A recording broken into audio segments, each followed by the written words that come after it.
Assalamualaikum warahmatullahi wabarakatuh. Perkenalkan, nama saya Anissa Fatimatu Zahra, NIM 430102-114, dan rekan saya. Perkenalkan, nama saya Amri Abdillah, NIM 430102101131. Dalam kesempatan ini, izinkan kami memaparkan materi berjudul Konsep Dasar Al-Quran. Pengertian dan nama lain Al-Quran. Yang pertama yaitu pengertian dari Al-Quran. Al-Quran sendiri secara etimologi berasal dari bahasa Arab, yaitu qara'a yaqra'u Qur'anan, yang berarti bacaan. Sedangkan menurut istilah, beberapa ulama berpendapat, yang pertama yaitu Imam Jalaluddin Al-Suyuti berpendapat bahwa Al-Quran ialah firman Allah yang diturunkan kepada Nabi Muhammad SAW untuk melemahkan pihak-pihak yang menantangnya, walaupun hanya dengan satu surat saja daripadanya.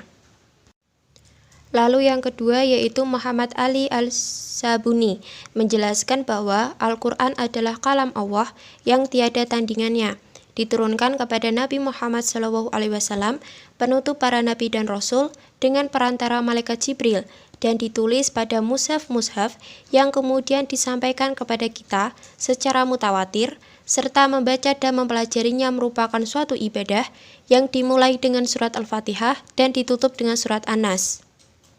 Yang ketiga yaitu Syekh Muhammad Al-Qudari Beg berpendapat bahwa Alkitab itu ialah Al-Quran, yaitu firman Allah SWT yang berbahasa Arab yang diturunkan kepada Nabi Muhammad SAW untuk dipahami isinya, untuk diingat selalu, yang disampaikan kepada kita dengan jalan mutawatir dan telah tertulis di dalam suatu mushaf di kedua kulitnya yang dimulai dengan Al-Fatihah dan diakhiri dengan surat An-Nas.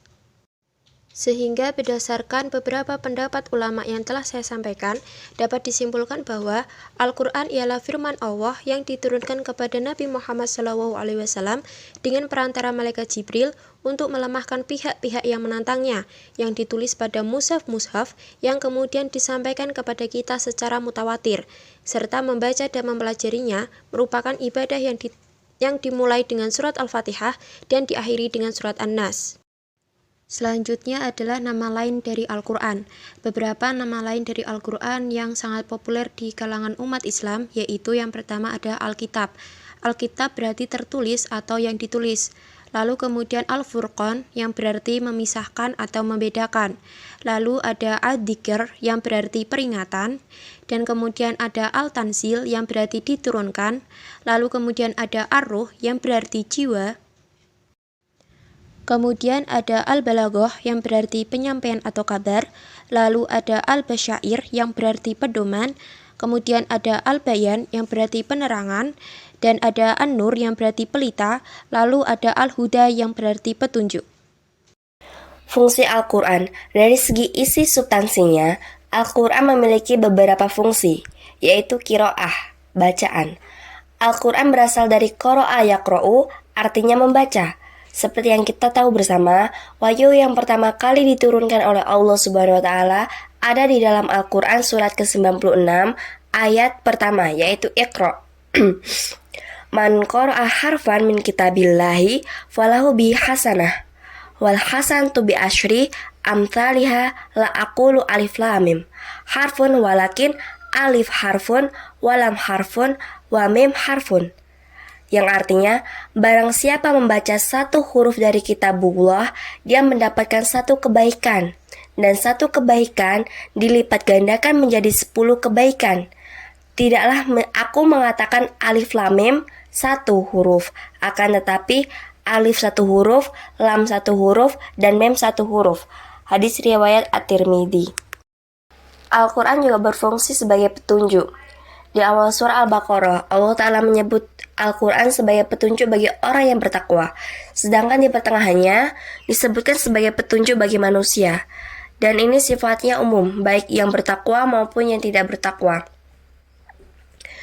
Allah Ta'ala juga berfirman di dalam surah Al-Isra ayat 9-10 yang artinya, sesungguhnya Al-Quran ini memberikan petunjuk kepada jalan yang lebih lurus dan memberi kabar gembira kepada orang-orang mukmin yang mengerjakan amal soleh bahwa bagi mereka ada pahala yang besar. Dan sesungguhnya orang-orang yang tidak beriman kepada hari akhirat, kami sediakan bagi mereka azab yang pedih. Allah Ta'ala menyebutkan Al-Quran sebagai petunjuk yang paling lurus, yaitu kepada jalan yang paling lurus dan adil yang mengantarkan kepada Allah Ta'ala. Jika kita menghendaki untuk sampai kepada Allah Azza wa Jalla dan surganya, maka kita harus beramal dengan Al-Quranul Karim. Selanjutnya, Al-Quran sebagai syafaat. Di hari kiamat kelak, Allah Subhanahu wa Ta'ala menghancurkan seluruh apa yang ada di muka bumi. Gunung-gunung besar, gedung-gedung bertingkat yang menjulang tinggi, serta pohon-pohon rindang semua musnah dan tak berbekas sedikit pun. Sayyidina Rasulullah SAW bersabda, "Bacalah Al-Quran, sungguh ia akan datang pada hari kiamat memberikan syafaat kepada orang-orang yang rajin membacanya. Bacalah 2 surat yang bersinar terang, Al-Baqarah dan Al-Imran. Sungguh, keduanya kelak di hari kiamat akan datang bagaikan 2 awan yang menaungi, membela orang yang rajin membacanya." Hadis riwayat Muslim dari Abu Umamah dan Baili radhiyallahu anhu. Bukan hanya naungan saja yang diberikan kepada Ahlul Quran, namun juga berbagai karunia spesial lainnya. Yang keempat yaitu Al-Quran berfungsi sebagai pembeda. Allah Subhanahu wa Ta'ala memberi nama lain bagi Al-Quran dengan Al-Furqan, berarti sebagai pembeda. Allah berfirman di dalam surah Al-Furqan ayat pertama yaitu Bismillahirrahmanirrahim. Tabarakalladzi nazzala al-furqana ala abdihi liyakuna lil alamin nadhira. Yang artinya, Maha suci Allah yang telah menurunkan Al-Furqan, Al-Quran, kepada hambanya agar dia menjadi pemberi peringatan kepada seluruh alam. Al-Furqan ayat. Mayoritas mufassir, ahli tafsir, mengatakan bahwa yang dimaksud dengan Al-Furqan pada ayat di atas adalah Al-Quran. Al-Furqan adalah dar yang dimaknanya Allah telah menurunkan pemisah, pembeda antara benar dan salah. Kata fasol dan farq ini diturunkan di dalam Al-Quran Alkitab sebagai pemisah antara tauhid dan syirik, antara al-haq dan al-batal. Al-Quran memang berbeda dari kitab suci yang lain.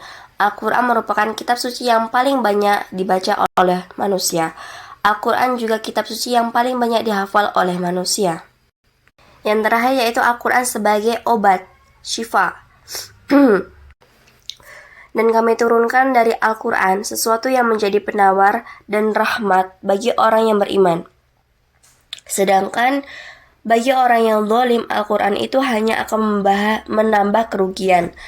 Al-Quran merupakan kitab yang luar biasa, bukan hanya menjadi ibadah bagi yang membacanya, tetapi juga dapat menjadi terapi berbagai penyakit, salah satunya penyakit jiwa seperti depresi. Hal ini tidak banyak diyakini pada zaman modern saat ini. Namun, sejak zaman para sahabat, Al-Quran adalah sebagai obat penenang hati. Pokok-pokok isi kandungan Al-Quran. Sumber pokok ajaran Islam adalah Al-Quran. Segala pokok syariat dan dalil-dalil syar'i yang mencakup seluruh aspek hukum bagi manusia dalam menjalankan hidup di dunia dan akhirat terkandung di dalam Al-Quran.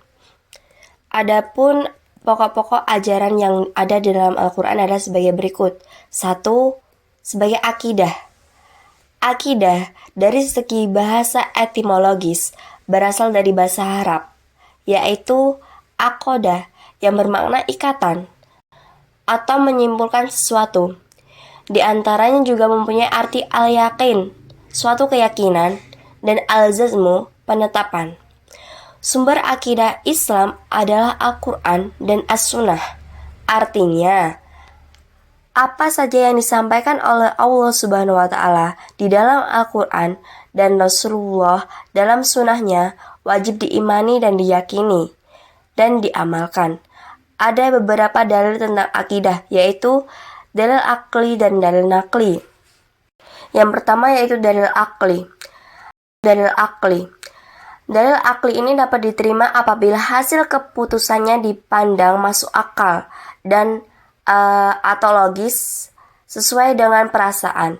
tentunya yang dapat menimbulkan adanya keyakinan dan dapat memastikan adanya iman yang dimaksudkan. Dengan menggunakan akal manusia, merenungkan dirinya sendiri dan alam semesta, yang dengannya ia dapat melihat bahwa di balik semua itu terdapat adanya Tuhan ciptaan yang satu. Yang kedua yaitu dalil nakli, yaitu dalil yang bersumber dari Al-Quran. Dan dalam hal ini, landasan hukum akidah yang bersumber dari Al-Quran antara lain surah Al-Ikhlas ayat 1-4 yang bunyi Bismillahirrahmanirrahim, Qul huwallahu ahad, Allahus samad, lam yalid wa lam yulad wa lam yakul lahu kufuwan ahad. Katakanlah, dialah Allah yang Maha Esa. Allah adalah Tuhan yang tergantung kepadanya segala sesuatu. Dia tidak beranak dan tidak pula diperanakan, dan tidak ada seseorang pun yang setara dengan dia. Dijelaskan juga di dalam surah An-Nahl ayat 51 yang artinya, janganlah kamu menyembah dua Tuhan, sesungguhnya dialah Tuhan yang Maha Esa, maka hendaklah kepadaku saja kamu takut. Yang kedua yaitu ibadah. Secara etimologi berarti merendahkan diri secara tunduk, yang menjadi tujuan penciptaan manusia. Allah berfirman, dan aku tidak menciptakan jin dan manusia, melainkan supaya mereka menyembahku. Aku tidak menghendaki rezeki sedikit pun dari mereka, dan aku tidak menghendaki supaya mereka memberi aku makan. Sesungguhnya Allah, dialah Maha Pemberi rezeki, yang mempunyai kekuatan lagi sangat kokoh. Quran surah Az-Zariyat ayat 56-58. Yang ketiga yaitu akhlak. Menurut bahasa, akhlak berasal dari kata hulukon atau hulkun. Hulkun artinya budi, yaitu sesuatu yang tersimpan di dalam hati, sangat halus, sulit diketahui orang lain, namun memiliki kekuatan yang sangat besar terhadap tingkah laku perbuatan manusia. Yang keempat yaitu hukum.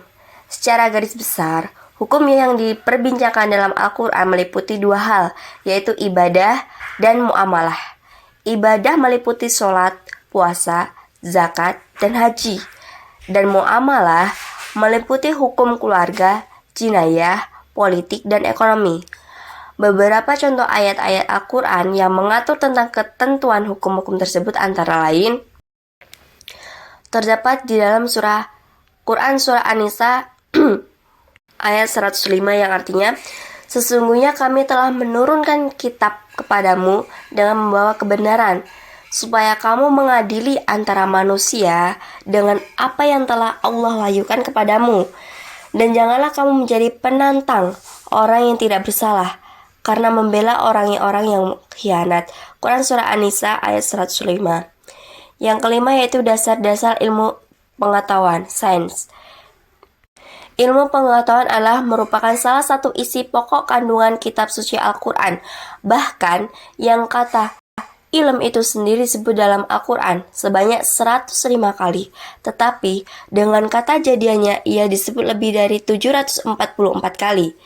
Sains merupakan salah satu kebutuhan agama Islam. Betapa tidak?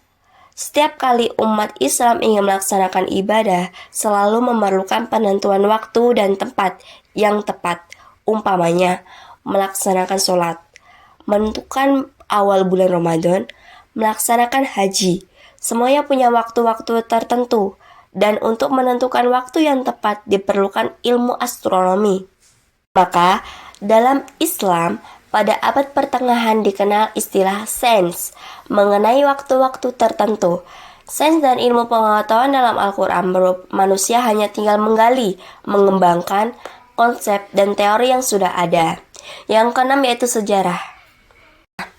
Definisi sejarah lebih umum adalah semasa lampau manusia, baik yang berhubungan dengan peristiwa politik, sosial, ekonomi, maupun gejala alam. Definisi ini memberi pengertian bahwa sejarah tidak lebih dari sebuah rekaman peristiwa masa lampau manusia dengan segala sisinya. Penuturan kisah-kisah dalam Al-Quran sangat mengedukatif bagi manusia, khususnya pembaca dan pendengarnya. Kisah-kisah tersebut menjadi bagian dari metode pendidikan yang efektif bagi pembentukan jiwa yang mentauhidkan Allah SWT. Karena itu ditegaskan Allah Subhanahu wa taala di dalam surah Al-A'raf ayat 176. Yang artinya, maka kisahkanlah kisah-kisah agar mereka berpikir. Pemberian contoh kisah-kisah umat terdahulu beserta akibat yang dialami bagi orang-orang yang menentang perintah Allah serta perilaku yang tidak baik secara tidak langsung mengetuk hati orang yang merenungkan hikmah di balik kisah tersebut.